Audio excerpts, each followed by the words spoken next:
মাছের তেল বা পেটি যে নামেই চিনেন না কেন, এই রেসিপিটা করলে মাছ মাংসকেও হার মানাবে। এত সুস্বাদু আর মজাদার হয়ে থাকে এই মাছের তেল রান্না। শুধু এই মাছের তেল দিয়ে আপনি এক প্লেট ভাত নিমিশেই খেয়ে ফেলতে পারবেন, এত মজাদার আর এত লোভনীয় হয়ে থাকে। সো আমি কিভাবে আজ মাছের তেল রান্না করলাম সেটাই আপনাদের মাঝে শেয়ার করতে চলে এসেছি। হ্যালো গাইস, আসসালামু আলাইকুম। সকলে কেমন আছেন? আশা করি আল্লাহর রহমতে ভালো আছেন। যে যেখান থেকে আমার ভিডিওটি দেখতেছেন প্লিজ একটা করে লাইক দিয়ে ভিডিওটি দেখা শুরু করবেন। তো আমি এইখানে অর্ধেকটা চিচিঙ্গা নিয়েছি আর আলু নিয়েছি। আলু, চিচিঙ্গা আর পেঁয়াজ দিয়ে আমি এই মাছের তেলটা আজকে রান্না করব।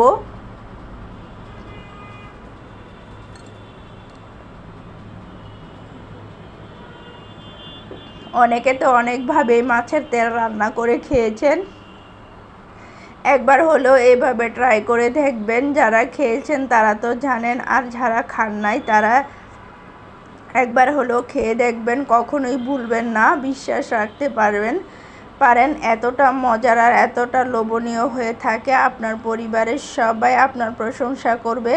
আর এমন একটি তেলের রেসিপি হলে আপনার আর কিছুই লাগবে না, এক প্লেট ভাত নিমিশেই খেয়ে ফেলা যাবে, এত মজার হয়ে থাকে এই রেসিপিটা। আমাকে যদি ফলো করে আপনারা রান্না করে থাকেন তাহলে বুঝতে পারবেন আসলে কীরকম স্বাদ হয়ে থাকে। তো চিচিঙ্গাটা কিন্তু আমি একদম ছোট ছোট করে কেটে নিচ্ছি, একটু লম্বি করে এবং চিকন করে কেটে নিয়েছি। এখন আলুটা কেটে নিচ্ছি। আলুটাও ঠিক আমি এভাবেই কেটে নেব। আলু আর চিচিঙ্গা আর পেঁয়াজ দিয়ে আপনারা যে কোনো সবজি ব্যবহার করতে পারেন চাইলে। এখানে কোনো ধরা বান্ধা নেই, আমার বাসায় যেই সবজি ছিল আমি সেই সবজি নিয়েছি। তো আমার কাটা হয়ে গেছে। এই যে আলু আর চিচিঙ্গা আর পেঁয়াজ আমি নিয়ে নিয়েছি। এখন মাছের তেলটা আমি পরিষ্কার করে নেব। মাছের তেলের মধ্যে কিন্তু এরকমের যে লম্বা গুলো থাকে সেগুলো আমি বেছে নেব। এভাবে আলতো করে টান দিলেই কিন্তু চলে আসে ধরে।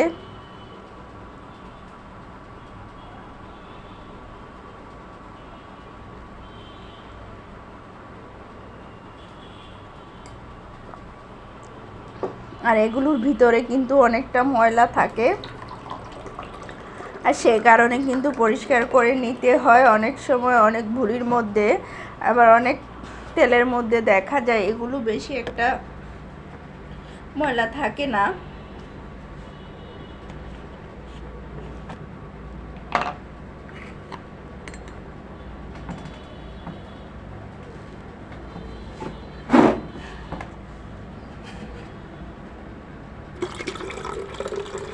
ভালো করে আমি তেলটা পরিষ্কার করে নিচ্ছি।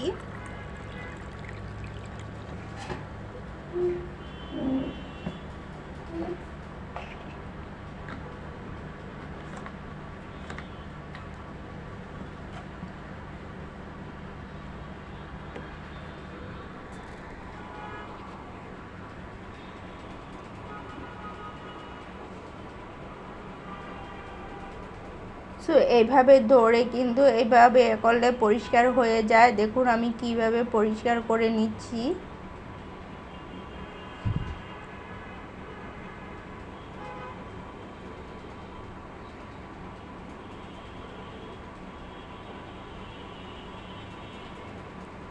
ভিতর থেকে দেখেছেন এগুলো বের হয়েছে। এখন আমি কেটে নেব বাকিটা, পিস পিস করে বাকিটা কেটে নেব।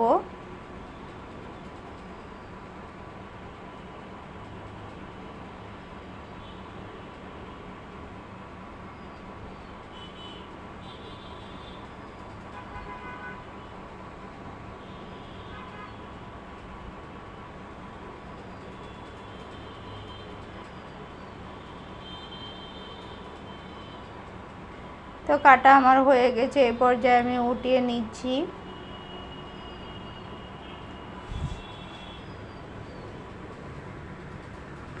চলে আসলাম চুলায় একটা কড়াই বসিয়ে দিলাম। কড়াইতে এখন তেল দিয়ে দিচ্ছি। আসলে এই তেলের মধ্যে কিন্তু সামান্য অল্প তেল দিলেই চলে, কারণ মাছের তেল থেকেই কিন্তু প্রচুর তেল উঠে। দিয়ে দিলাম পেঁয়াজ কুচিগুলো এখন আমি ভেজে নেব।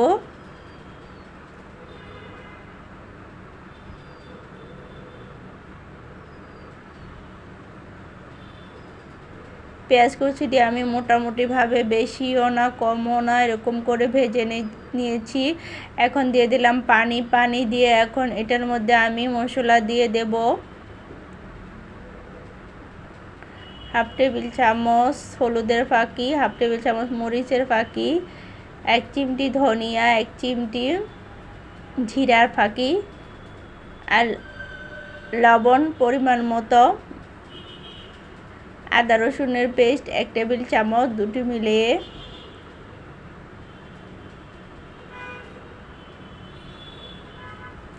দিয়ে এখন লবণ দিয়ে ভালো করে মশলাটাকে কষিয়ে নিতে হবে। এই পর্যায়ে আমি খুব ভালো করে কষিয়ে নেব মশলাটাকে।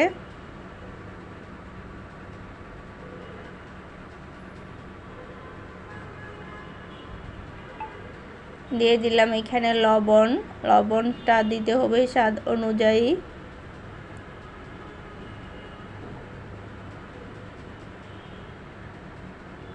তো এখন দিয়ে দেব তেলগুলো।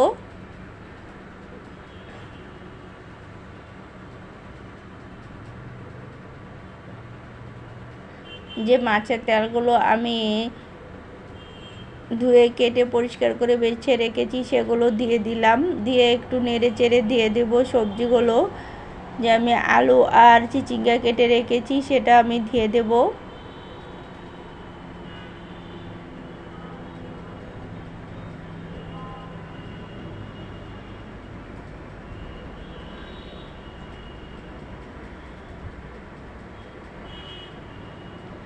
দিয়ে দিলাম যে চিচিঙ্গার আলুগুলো কেটেছি সেগুলো দিয়ে দিয়েছি। এখন ভালো করে নেড়ে চেড়ে একটু কষিয়ে নেব। 10-15 মিনিট কষিয়ে নিতে হবে।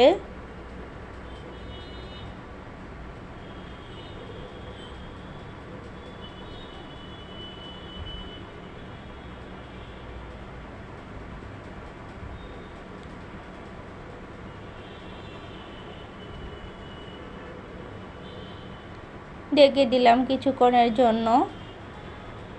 তো কষানো কিন্তু হয়ে গেছে আমার। এই যে দেখুন কত তেল বেরিয়েছে।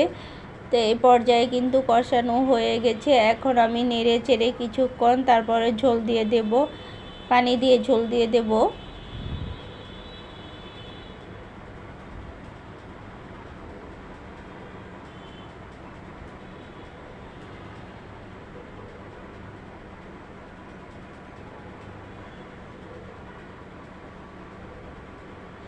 এখন দিয়ে দিতে হবে ঝোল।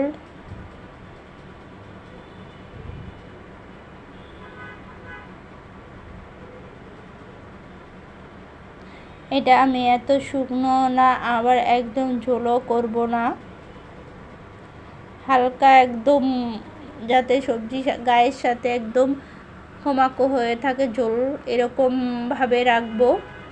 তা এখন আমি বসিয়ে দিলাম, এখন হতে থাক। ঢেকে দেব, কিছুক্ষণ পর পর নেড়ে দেব।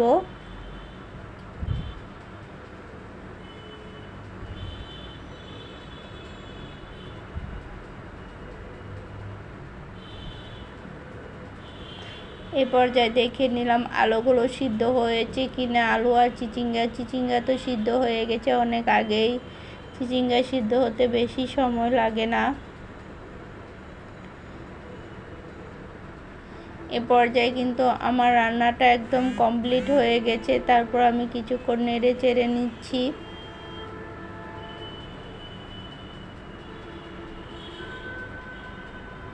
দিয়ে দিলাম সামান্য একটু লবণ, কেননা আমি লবণ দেখেছি, দেখে লবণ কম হয়েছে তাই দিয়ে দিয়েছি।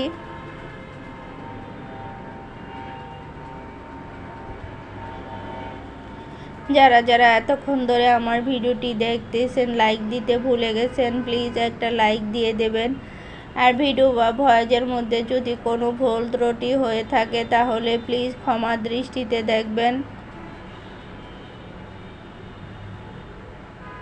আমার সাথে থাকার জন্য, এতক্ষণ ধৈর্য সহকারে ভিডিও দেখার জন্য সবাইকে অসংখ্য অসংখ্য ধন্যবাদ। এ পর্যায়ে আমি বিদায় নিচ্ছি, সবাই ভালো থাকবেন। এই পর্যায়ে কিন্তু আমার তরকারিটা হয়ে গেছে, দেখেছেন কতটা সুন্দর হয়েছে, আর খেতে যে এটা এত স্বাদ হয়েছে যা বলার বাইরে। একবার ট্রাই করে দেখতে পারেন চাইলে, এতটা মজাদার আর লোভনীয় হয়েছে। তো রান্না কিন্তু আমার শেষ হয়ে গেল। এ পর্যায়ে আমি বিদায় নিব।